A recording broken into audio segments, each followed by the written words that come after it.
Hello बच्चों, let's have a look at the question. Question दिया, many freshwater fishes cannot live for long in sea water and vice versa mainly because of. इस question में पूछा गया है कि fresh water fishes जो है वो सी में क्यों नहीं रह सकती और सी वाली जो है वो फ्रेश वाटर में क्यों नहीं रह सकती. सो यहाँ पे की कॉन्सेप्ट जो हमारा रहेगा उसमें हम बात करेंगे अबाउट द ऑस्मो रेगुलेशन.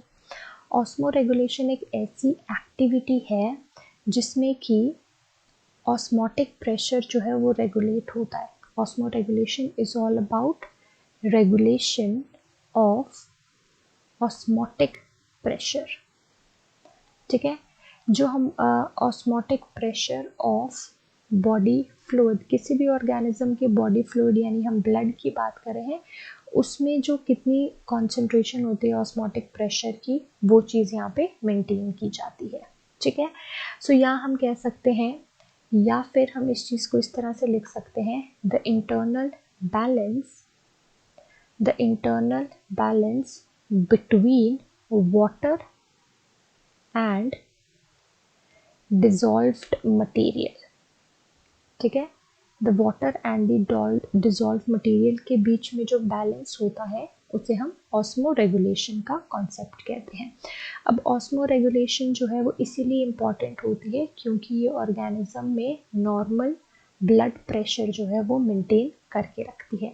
अब यहाँ कहा गया है, अगर हम बात करें फ्रेश वाटर फिश की, ठीक है, जो फ्रेश वाटर है वो कैसे पानी में रहती है. फ्रेश वाटर का मतलब है यहाँ पे जो सल्यूट है वो लेस होता है यानी सॉल्ट लेस होता है. ठीक है, लेकिन जो सी वाटर होता है उसमें सॉल्ट यानी कि जो सल्यूट है वो कैसा होता है, हाई होता है.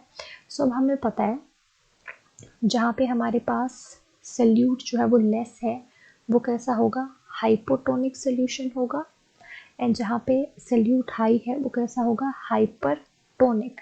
तो जब भी हम अपनी फ्रेश वाटर फिशेस को इस हाइपरटोनिक सोल्यूशन में डालेंगे, ठीक है, ज़्यादा वाले में डालेंगे, तो इस वजह से क्या हो सकता है कि जो सेल हैं वो क्या कर जाएंगे, बर्स्ट कर जाएंगे. एंड हाइपोटोनिक सोल्यूशन में जब हमारी सी वाटर वाली आएंगी तो इससे क्या होगा कि सेल जो है वो श्रिंक कर जाएंगे. इसीलिए हम यहाँ देख सकते हैं कि यहाँ पे उनका ऑस्मोसिस का कॉन्सेप्ट जो है, क्योंकि यहाँ पे ऑस्मोसिस होगा. ऑस्मोसिस क्या होती है, ऑस्मोसिस यहाँ पे होती है movement of material from high concentration to movement of solute from high concentration to lower concentration across एक permeable membrane. ठीक है, एक permeable membrane यहाँ पे चाहिए होती है, तो सेल की membrane जो है वो permeable membrane का काम करती है. So osmosis. So I hope you understood the question. Thank you.